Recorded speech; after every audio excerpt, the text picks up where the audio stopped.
మన తెలంగాణ పోలీసులు దారి దోపిడి దొంగల కన్నా ఘోరంగా తయారయ్యారు. ఏం జరిగిందో చెప్తాను. రోజు మనోహరాబాద్ పిఎస్పల్లి ముకిరెడ్డిపల్లి అని చెప్పి ఒక ఊరు ఉంటుంది. అక్కడ కోకోలా కంపెనీ నుంచి నేను లోడ్ వేసుకొస్తాను. మెయిన్ రోడ్ ఎక్కే దగ్గర బండ్లు ఆపారు.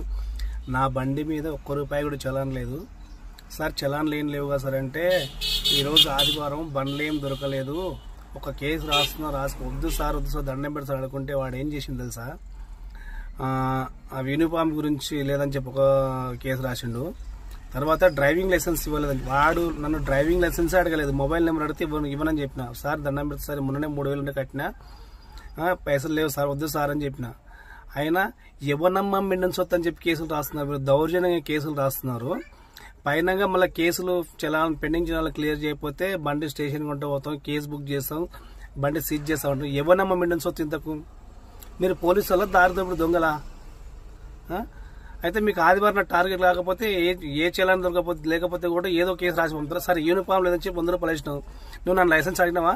ఏమన్నా మిండన్ సొత్తు? లైసెన్స్ నా దగ్గర, నా లైసెన్స్ 20 సంవత్సరాలు సీనియర్ నా లైసెన్స్, నువ్వు లైసెన్స్ ఇవ్వడం బొంగ అడగలేదు. ఇంత దారుణంగా తయారయ్యారు పోలీసు వాళ్ళు. మీకన్నా మహారాష్ట్ర లేకుంటే అడగ తినే వాళ్ళు చాలా బెస్ట్. అడగ తినేటోళ్ళు చాలా వేలు మీకన్నా. రోడ్డు దగ్గర వాళ్ళు అడుకొని తింటారు, వాళ్ళు కష్టజీతంతో అడుగుతుంది. మీరు అంత ఘోరంగా తయారయ్యారు, అంతకన్నా ఘోరంగా తయారయ్యారు. మీరు మనుషుల పశువుల నాకు ఇంతకైతే అర్థం కాలేదు. ఏందింతకు కేసులు లేకపోతే చలాన్లు ఉంటేనేమో కట్టిస్తున్నారు, చలాన్ లేకపోతేనే మళ్ళీ కొత్త చలాన్ రాస్తున్నారు. మీకు ఎవడిచ్చిండి పర్మిషన్ ఇంతకు? ఒకసారి బయటికి వెళ్ళి చూడ మేము ఎంత ఘోరంగా తిడుతున్నారు మిమ్మల్ని తెలుస్తుంది. ఎదురుగా తిట్టకపోయినా సార్కు ఘోరంగా తిడుతున్నారు మిమ్మల్ని.